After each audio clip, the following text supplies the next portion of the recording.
क्या आपने कभी ऐसे इंसान को देखा है जो पूरी दुनिया के लिए तो बहुत अच्छा हो, लेकिन अपने ही घर वालों की परेशानियों को समझ ना पाए? क्या कभी किसी की भल मानसाहत भी उसके परिवार के लिए मुसीबत बन सकती है? और क्या हर वह व्यक्ति जिसे समाज सज्जन कहता है, वास्तव में अपने घर के प्रति भी उतना ही जिम्मेदार होता है? नमस्कार दोस्तों, मैं शिखा आपका स्वागत करती हूँ मेरे अपने चैनल साहित्य कहानी बाई शिखा में।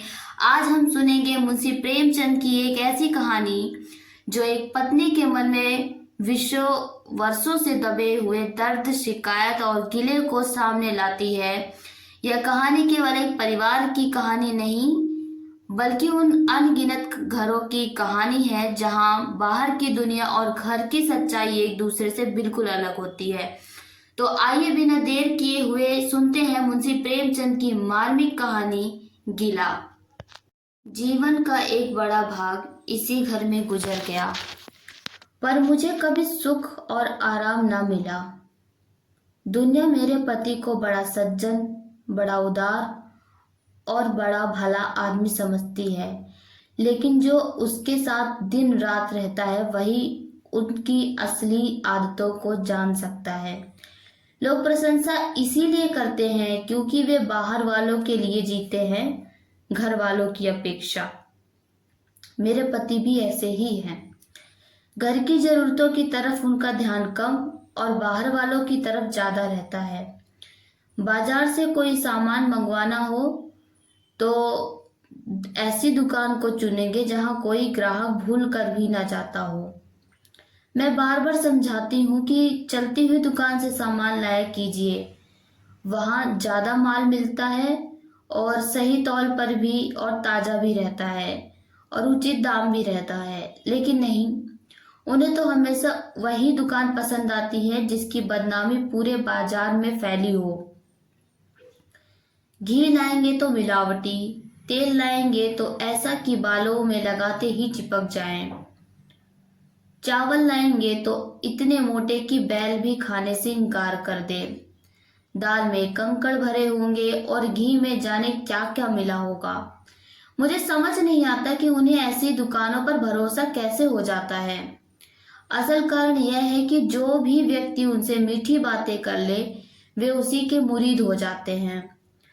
कोई दुकानदार दो शब्द प्रशंसा के क्या कह दे तो बस उनका दिल ही जीत लेता है वो। फिर उन्हें ना माल दिखाई देता है और ना उसकी गुणवत्ता। दूसरा प्रसंग। एक बार मुझे गहना बनवाना था। मैं अपने परिचित सुनार को बुलाना चाहती थी, लेकिन मेरे पति ने तुरंत कहा, नहीं, मैं एक सुनार को जानता हूं, वह मेरा पुराना मित्र है, वह कभी धोखा नहीं देगा। उनके मित्र पर भरोसा करके सोना और रुपए उसे दे दिए गए। समय बीतता गया। जब गहना बनकर आया तो उसे देखकर मेरा मन बैठ गया। सोने का नामो निशान नहीं था। मिलावट इतनी थी कि गहने तांबे जैसे प्रतीत हो रहे थे। रुपए भी डूब गए और गहना भी खराब निकला। लेकिन आश्चर्य की बात यह थी, इतने बड़ी दुनिया की घटना के बाद भी मेरे पति की आंखें नहीं खुली। तीसरा प्रसंग। मेरे पति के मित्रों की भी कोई कमी नहीं थी। ऐसे ऐसे लोग उनके मित्र बने हुए थे जो हर समय उनसे उधार मांगते रहते थे। कोई रुपए लेकर लौटाता नहीं था, लेकिन मेरे पति फिर भी उनसे मित्रता निभाते रहते। जब भी घर में पैसों की कमी होती, मैं कहती, जिन्हें रुपए दिए थे उनसे वापस मांग लीजिए, लेकिन वे चुप हो जाते। दोस्तों से रुपए मांगना उन्हें अपनी शान के खिलाफ लगता था। धीरे धीरे वह घर की हालत खराब होने लग गई, लेकिन मित्रों पर विश्वास कम ना हुआ। चौथा प्रसंग। एक दिन हमारा कहार नौकरी छोड़कर चला गया। घर के सारे काम अस्त व्यस्त हो गए। मैं किसी योग्य और समझदार आदमी की तलाश में थी। लेकिन मेरे पति एक दिन ऐसे आदमी को पकड़ लाए जिसकी शक्ल देखकर ही लगता था कि वह कामचोर है। फिर भी उन्होंने उसकी प्रशंसा ऐसे की मानो कि कोई बड़ा रत्न खोज लाए हूं। मैंने भी मजबूरी में उसे रख लिया। कुछ ही दिनों में उसकी असलियत सामने आ गई। उसे किसी काम की समझ नहीं थी। बाजार भेजो तो हिसाब भूल जाता, सफाई का काम दे दो तो गंदगी फैला देता।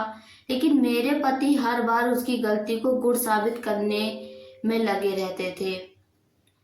तो दोस्तों, यह थी मुंशी प्रेमचंद की कहानी गिला का पहला भाग। आखिर क्यों पत्नी के मन में अपने पति के प्रति इतनी शिकायतें हैं? क्या कभी पति अपनी गलतियों को समझ पाएंगे? यह जानने के लिए जुड़े रहिए मेरे चैनल साहित्य कहानी बाई शिखा के साथ। अब मैं आपसे विदा लेती हूँ। धन्यवाद। और अगर आपको मेरी यह कहानी पसंद आई हो तो इसे लाइक जरूर करें। चैनल को मेरे सब्सक्राइब कर ले ऐसे ही कहानियों के लिए। और खुश रहिए, आबाद रहिए, स्वस्थ रहिए, मस्त रहिए।